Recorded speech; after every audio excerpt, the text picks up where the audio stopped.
نور من نور اللہ کی کیا دلیل ہے؟ کوئی دلیل نہیں ہے. صرف نور کہیں تو ٹھیک ہے, نور ہدایت بھی ٹھیک ہے, وہ سراج منیرہ کہا گیا ہے نبی الاسلام کو, تو وہ تو ہم مانتے ہیں. اسلام کی جو پہلی تفسیر لکھی گئی اہل سنت کے ہاں, تفسیر تبری ابن جریر, جس سے ابن کثیر نے سارا کچھ کیا, انہوں نے جو آیت ہے قد جاءکم من اللہ نور و کتاب مبین, سورہ المائدہ کی جو آیت ہے, اس کے کانٹیکسٹ میں لکھا ہے کہ یہاں نور سے مراد نبی الاسلام کی ذات ہے. ٹھیک ہے, بالکل ہے. ہم تو بخاری مسلم کو بھی نور مانتے ہیں, صحابہ کے اقوال کو بھی نور مانتے ہیں, لیکن ایز اے اسپیشی نبی الاسلام انسان تھے.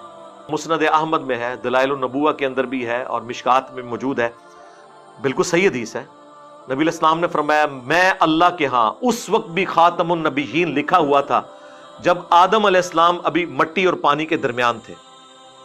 میں دعائے ابراہیم ہوں, میں عیسیٰ کی بشارت ہوں, میں اپنی والدہ کا وہ خواب ہوں جو انہوں نے پیدائش کے وقت دیکھا کہ ان کے لیے ایک روشنی ظاہر ہوئی جس کی وجہ سے شام کے محلات بھی ان پر روشن ہو گئے. نبی الاسلام کی والدہ محترمہ کو اللہ تعالیٰ نے یہ بشارت دی تھی کہ آپ سے وہ بچہ پیدا ہوگا کہ جس کا دین, جس کی حکومت بالآخر اس وقت کی سب سے بڑی سپر پاور رومن امپائر کو بھی سپرسیڈ کر جائے گی. ہم جو نبی الاسلام کے بارے میں یہ کہتے ہیں نا کہ وہ انسان تھے, تو وہ صرف اسپیشی کے طور پر کہتے ہیں, ہماری طرح کے انسان نہیں تھے. یہ ذہن میں رکھیے گا. بخاری مسلم میں حدیث ہے نبی الاسلام وصال کے روزے رکھتے تھے, ایک روزہ افطار کیے بغیر اگلا روزہ, یعنی کنٹینیوس 3-3 4-4 دن کے روزے. کچھ صحابہ نے رکھے, وہ بے ہوش ہو گئے, تو نبی الاسلام فرمایا ایکم مثلی, تم میں سے کون ہے جو میری مثل ہو؟ کسی نے نہیں پڑھا قل انما انا بشر مثلکم, نہیں پڑھا. ان کو پتا تھا کہ حضور کیا بات کر رہے ہیں.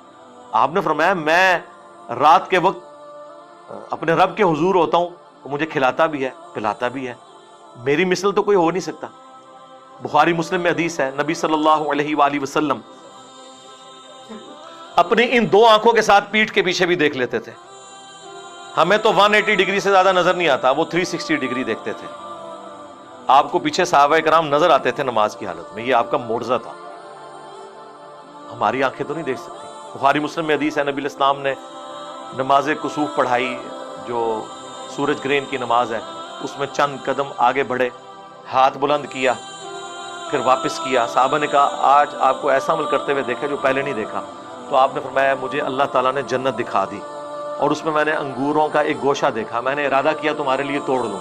اب جنت 7 آسمانوں کے اوپر, ہاتھ بھی وہاں تک پہنچ رہا ہے, تبھی تو توڑنے کا ارادہ کیا, اور دیکھ بھی لیا, اور پھر فرمایا کہ نہیں, پھر میں نے اسے ترک کر دیا, اور اگر میں توڑ لیتا تو تم ہمیشہ کھاتے رہتے, کیونکہ جنت کی نعمتوں کو فنا نہیں ہے. ایک آپ نے دانہ توڑنا تھا, دوبارہ لگ جانا تھا, تو جنت کو تو فنا نہیں ہے.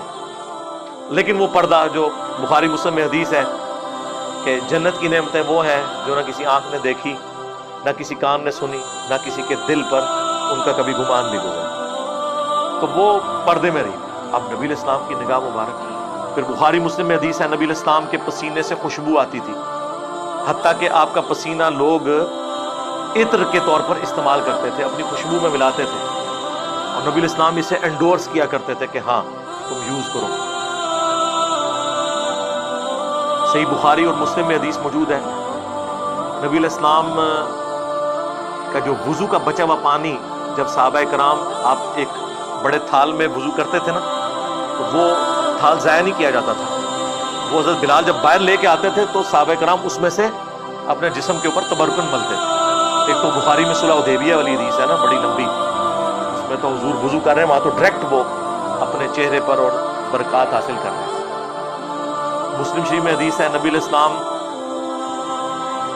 سخت سردیوں میں بھی فجر کی نماز کے بعد جب باہر نکلتے تو مدینے کے لوگ اپنے بچوں اور غلاموں کو بھیجتے تھے برتن اٹھا کے, اور حضور علیہ السلام ہر برتن میں اپنا ہاتھ ڈالتے جاتے تھے برکت کے لیے. اور اخلاق دیکھیں, سردیوں میں کس کا دل کرتا ہے ذرا ٹھنڈے پانی میں ہاتھ ڈال, لیکن اب جتنے لوگ آتے تھے حضور کسی کو محروم نہیں لوٹاتے تھے, اور برکت ہوتی تھی اس کی. ظاہر ہے آپ کی مبارک تبرکات کی برکت ہے. آپ علیہ السلام کے ڈائریکٹ تبرکات کی بھی, انڈائریکٹ بھی.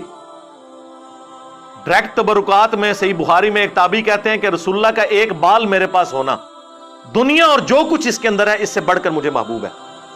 اور بخاری مسلم حدیث ہے نبی علیہ السلام نے حج یا عمرے کے موقع پر جب حلق کروایا اپنے بال منڈوائے تو حضرت طلحہ کو دیے اور کہا صحابہ میں تبرکن تقسیم کر دو.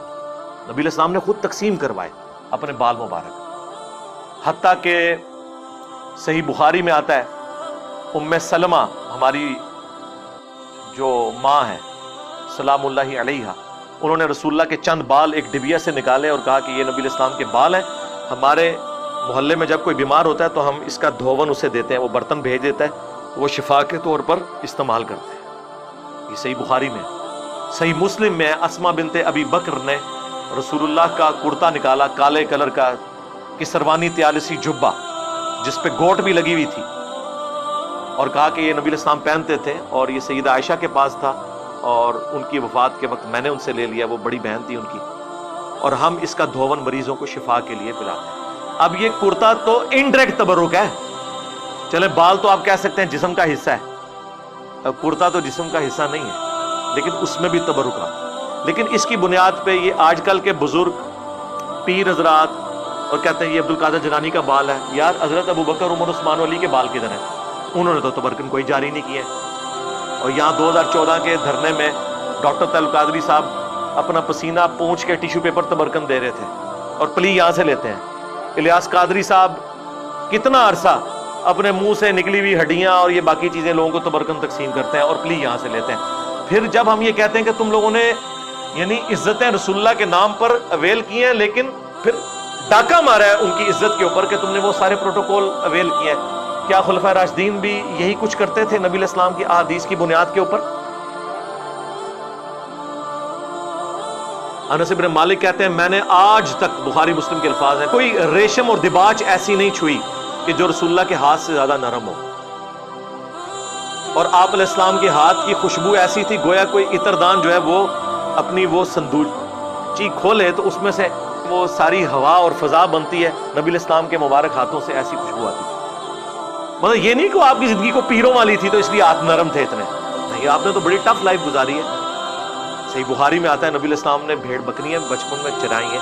یہ اللہ نے معجزہ دیا تھا کہ آپ کے ہاتھ مبارک بہت نرم تھے. ہاتھ مبارک ہوں، آنکھیں ہوں، کان مبارک ہوں، تھوک مبارک کے تو کتنے معجزات ہیں بخاری مسلم میں کہ آپ نے لعاب دان ڈالا ہے کسی کھانے میں تو 10 کا کھانا جو ہے وہ 300 کو کفایت کر گیا. بخاری مسلم میں غزوہ حنین کے موقع پر بس ایک مٹھی بھری ہے زمین سے کنکریوں کی، 12,000 کا لشکر بھاگ گیا. نبی علیہ السلام کے ساتھ جو تھا صرف 80 بندے آپ کے ساتھ رہ گئے، اور آپ آگے بڑھ کر کہہ رہے ہیں انا النبی لا کذب انا ابن عبد المطلب، میں نبی ہوں اس میں کوئی شک نہیں، میں عبد المطلب کا بیٹا ہوں. اور پھر آپ نے یوں جب مٹھی ان کی طرف پھینکی تو ساروں کی آنکھوں میں جا کے وہ کنکریاں پڑی اور وہ اندھے ہو گئے اور مسلمانوں کو اللہ نے فتح دے دی. تو اس طرح کے معجزات. پھر بخاری مسلم میں حدیث ہے نبی علیہ السلام صلح حدیبیہ کے موقع پر جب پانی نہیں تھا، ایک برتن میں تھوڑا سا پانی جمع کیا صحابہ نے، آپ نے اپنی مبارک انگلیاں اس میں ڈالی.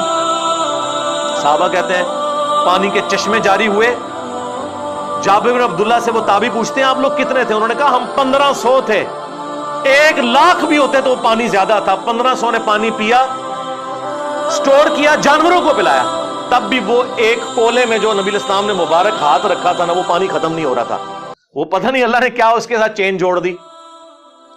مسلم شریف میں حدیث ہے کہ حضرت عمر فاروق رضی اللہ تعالیٰ عنہ نے ایک سفر کے دوران حضور سے کہا کہ کھانے پینے کو کچھ نہیں ہے تو ہم کچھ جمع کرتے ہیں، آپ برکت کی دعا فرمائیں. تو ایک برتن لا کے رکھا گیا، آپ نے اپنا ہاتھ رکھا. اچھا یہ ذہن میں رکھیے گا، یہ کریشن ایکس نہیلو کبھی نہیں ہوئی ہے. جب بھی ہوا ہے نا تو یہ کہ کھانا تھا اس میں لعاب ڈالا، برتن تھا پانی والا اس میں ہاتھ ڈالا. زیرو سے کبھی سٹارٹ نہیں ہوا. یہ اللہ کی کوالٹی ہے. ہاں عدم ما سے وجود.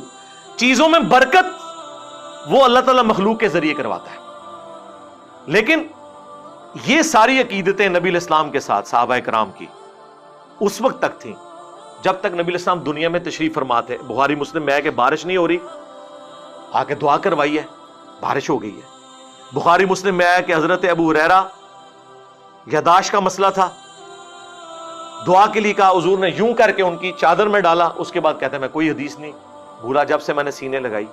یہ معجزات ظاہر ہوتے تھے نبی علیہ السلام کے. صحیح بخاری میں ہے آپ علیہ السلام نے ایک صحابی کی پنڈلی ٹوٹ گئی، اپنا مبارک ہاتھ پھیرا، وہ کہتے ہیں اس طرح ہوگی کہ اس سے پہلے کبھی یعنی ٹوٹی ہی نہیں تھی۔ اب یہ سارے وہ معجزات تھے جو نبی الاسلام کی مبارک زندگی میں صحابہ کرام اویل کرتے تھے، لیکن جیسے ہی نبی الاسلام کی وفات ہوئی ہے آپ کی قبر پہ جا کے کبھی کسی نے نہیں مانگا، بلکہ اس کے الٹ ملتا ہے۔ صحیح بخاری 1010 نمبر حدیث ہے، 1010۔ حضرت عمر کہتے ہیں انا کنا نتوسل الیک بنبینا، اے اللہ پہلے ہم تیرے نبی کے توسل اختیار کرتے تھے، تیری بارگاہ میں پیش کرتے تھے ان کو، وہ دعا کرتے تھے، ان کی دعا کی برکت سے بارش نازل ہوتی تھی۔ اب ہم تیرے نبی کے چچا کو لے کے آئے ہیں، ان کی دعا کی برکت سے بارش نازل فرما دے، اور وہ پھر بارش نازل ہو جاتی تھی۔ تو نبی الاسلام کی وفات کے بعد لوگ قبر کے ساتھ نہیں عقیدہ وہ وابستہ کیے ہوئے تھے۔ یہ بریلوی حضرات جتنی باتیں کرتے ہیں نا یہ بالکل درست ہیں۔ میں اس لیے اکثر کہتا ہوں کہ رسول اللہ کی زندگی میں جو صحابہ کی حضور کے ساتھ عقیدت تھی وہ آپ بریلویوں میں دیکھ لیں، اور رسول اللہ کی وفات کے بعد جس طرح کی عقیدت ہونی چاہیے وہ آپ اہل حدیث کے اندر دیکھ لیں۔ چند ایک غلو والی چیزیں وہ الگ ہیں، وہ ہر جگہ موجود ہیں، وہ اختلاف اپنی جگہ، لیکن یہ نہیں ہوا کہ حضور کی قبر کی مٹی کو لے جائے سجدے شروع کر دے، ناٹ ایٹ آل، نیور، کبھی ایسی بات نہیں۔ حضور کی میت کے اوپر خطبہ دے رہے ہیں حضرت ابوبکر صدیق رضی اللہ تعالیٰ عنہ، بخاری میں کم از کم 4 جگہ ہے، اور کیا بول رہے ہیں؟ من کان یعبد محمدا فإن محمدا قد مات، آگاہ ہو جاؤ جو محمد کی عبادت کرتا تھا وہ جان لے کہ محمد مر چکے ہیں، یہ وفات پا گیا۔ پاکستان میں تو احتیاط سے ترجمہ کرنا پڑتا ہے۔ تو ومن یعبد اللہ، اور جو کوئی اللہ کی عبادت کرتا تھا وہ جان لے فإن اللہ حی لا یموت، اللہ زندہ ہے، اسے کبھی موت نہیں آئے گی۔ رسول اللہ کی میت کے اوپر نعتیں، درود شریف، آیت کریمہ کے ختم نہیں، توحید بیان ہو رہی ہے، اور یہ نبی علیہ السلام کی خوبی ہے۔ یہ آپ علیہ السلام کو اللہ تعالیٰ نے پھل دکھا دیا کہ آپ کے تربیت یافتہ لوگوں نے جیزس کرائسٹ کے ماننے والوں کی طرح ان کے بارے میں ڈیوینٹی نہیں کلیم کی، بلکہ آپ کی میت کے اوپر توحید بیان کی ہے۔ اور کیوں نہ ہوتا، صحیح بخاری میں حدیث ہے، دیکھنا میری شان کو اس طرح بلند نہ کرنا جس طرح نصارہ نے اپنے پیغمبر کو بڑھا دیا تھا، میں اللہ کا بندہ اور اس کا رسول ہوں، مجھے اللہ کا بندہ اور اس کا رسول کہنا۔ بخاری مسلم دونوں میں حدیث ہے، اما عائشہ کہتی ہیں نبی علیہ السلام کی وفات کے دن چل رہے تھے، آپ تکلیف کی وجہ سے بار بار اپنی چادر اپنے چہرے سے ہٹاتے، اور آپ صلی اللہ علیہ وآلہ وسلم فرماتے ساتھ لعن اللہ الیہود والنصارى اتخذوا قبور انبیائہم مساجدا، اللہ کی لعنت ہو یہود و نصارہ پر کہ انہوں نے نبیوں کی قبروں کو سجدہ گاہ بنا لیا۔ اور اما عائشہ کے الفاظ ہیں بخاری مسلم میں کہ یہ حضور ہمیں ڈرا رہے تھے، اگر ہمیں یہ خطرہ نہ ہوتا کہ لوگ رسول اللہ کی قبر پہ سجدے شروع کر دیں گے تو میں نبی علیہ السلام کی قبر کو اوپنلی زیارت کے لیے چھوڑ دیتی، یعنی وہ حجرے والا معاملہ ختم ہو جاتا، صرف یہ ڈر تھا کہ یہ کام نہ لوگ ڈالیں۔ بخاری مسلم دونوں میں حدیث ہے، نبی علیہ السلام کی 2 بیویاں ام سلمہ اور ام حبیبہ جو ہجرت حبشہ میں شامل تھی، وہ حضور کی بیماری کے دنوں میں، آخری دنوں میں کہہ رہی تھی جب ہم حبشہ گئے تھے ہم نے ماریہ نام کا گرجا دیکھا تھا، وہاں پر تصویریں تھیں، حضور اس تکلیف کے عالم میں بھی اٹھے اور انہوں نے کہا کہ یہی تو ان میں خرابی تھی، جب کوئی پیغمبر یا نیک آدمی فوت ہو جاتا تھا اس کی قبر پہ تصویریں لٹکا لیتے تھے، مسجدیں بنا لیتے تھے، اور وہ سارے معاملات شروع کر دیتے تھے۔ قیامت کے دن یہ لوگ بدترین مخلوق بنا کر اٹھائے جائیں گے۔ باقی قبر رسول اس پلانٹ ارتھ پہ اللہ تعالیٰ کی تجلیات کا مرکز ہے، شاہر اللہ میں سے ہے، اس کی حاضری نفلی عبادات میں افضل ترین عمل ہے۔ صحابہ کرام جاتے تھے، 4 کتابوں میں ہے، الموطا امام مالک میں، سنن کبریٰ البیہقی میں، المصنف ابن ابی شیبہ میں، فضل الصلاۃ علی النبی میں کہ عبداللہ بن عمر جب بھی مسجد نبی میں داخل ہوتے 2 نفل پڑھتے، پھر قبر رسول پر آ کر عرض کرتے السلام علیکہ یا رسول اللہ، السلام علیکہ یا ابا بکر، حضرت ابو بکر کی قبر پہ، پھر حضرت عمر کی قبر پہ السلام علیکہ یا عمر، السلام علیکہ یا ابتا، اے میرے باپ آپ پر سلام۔ وہ فضائل اپنی جگہ ہے، اس سے تو کوئی انکار کر ہی نہیں سکتا، کوئی بدبخت ہی ہوگا جو ان چیزوں کا انکار کرے، لیکن غلوف سے بچنا ہے۔ لا تغلو فی دینکم ولا تقولوا علی اللہ الا الحق، دین میں غلوف نہیں کرنا، اور اللہ پہ بھی وہی بات کرنی ہے جو حق پر مبنی ہو۔ دیکھیں ابو داؤد میں حدیث ہے، سنن ابن ماجہ میں ہے، ایک صحابی نے حضور کو سجدہ کیا، آپ نے فرمایا سر اٹھا کیا کر رہے ہیں؟ کہ یا رسول اللہ ہیرا نامی جگہ پر گیا تھا، وہاں لوگ اپنے سردار کو سجدہ کرتے ہیں، آپ تو اللہ کے نبی ہیں. آپ نے فرمایا جب میں فوت ہو جاؤں گا تو تم میری قبر سے گزرو گے، کیا میری قبر پہ بھی سجدہ کرو گے؟ کہا نہیں یا رسول اللہ. تو فرمایا پھر مجھے کیوں سجدہ کر رہے ہو؟ اگر میں سجدہ جائز سمجھتا تو بیویوں سے کہتا کہ اپنے خامدوں کو سجدہ کریں اس حق کے سبب جو اللہ نے ان کو دیا ہے. اب انہوں نے نہیں آگے سے کہا یا رسول اللہ میں تو عشق میں کر رہا ہوں، عشق دے چلے نمبر لے کے، اور اس سے بڑھ کر حضرت آدم کو بھی تو فرشتوں نے کیا تھا، ہم آپ کو کیوں نہ کریں؟ لاجکس تو بناتے ہیں نا اس طریقے سے، کورالریز بناتے ہیں. خصوصاً آپ بریلویوں کو دیکھیں گے، اہل تشیعوں کو دیکھیں گے، وہ کیسی کورالریز بناتے ہیں. جی ادھر یہ ہو گیا تھا ادھر کیوں نہیں ہو گیا؟ اس طرح آپ کریں گے تو کل کو آپ نبی الاسلام کے والد کا بھی انکار کر دیں گے کہ چونکہ حضرت عیسیٰ بغیر باپ کے پیدا ہوئے تھے اور یہ حضرت عیسیٰ کی بہت بڑی فضیلت اور معجزہ قرآن میں رپورٹ ہوا ہے، ہم بھی اپنے نبی کے والد کے ہونے کا انکار کر دیں گے. نہیں یار، خدا کے لیے رسول اللہ کی فضیلت سب سے بڑی یہی ہے کہ آپ خاتم النبیین ہیں. ہاں، اس کے بعد کسی اور فضیلت کی ضرورت ہی نہیں ہے. یہ اتنی بڑی فضیلت ہے کہ اس فضیلت کی برکت سے امت کو یہ کام ٹرانسفر ہو گیا. کنتم خیر امت اخرجت للناس تأمرون بالمعروف وتنہون عن المنکر وتؤمنون باللہ. بات کہاں سے کہاں چلی گئی؟ نبی الاسلام کے حوالے سے چونکہ ڈسکشن تھی اس لیے میں نے اب ربیع الاول کا تقاضا ہے میں اس پہ بولا.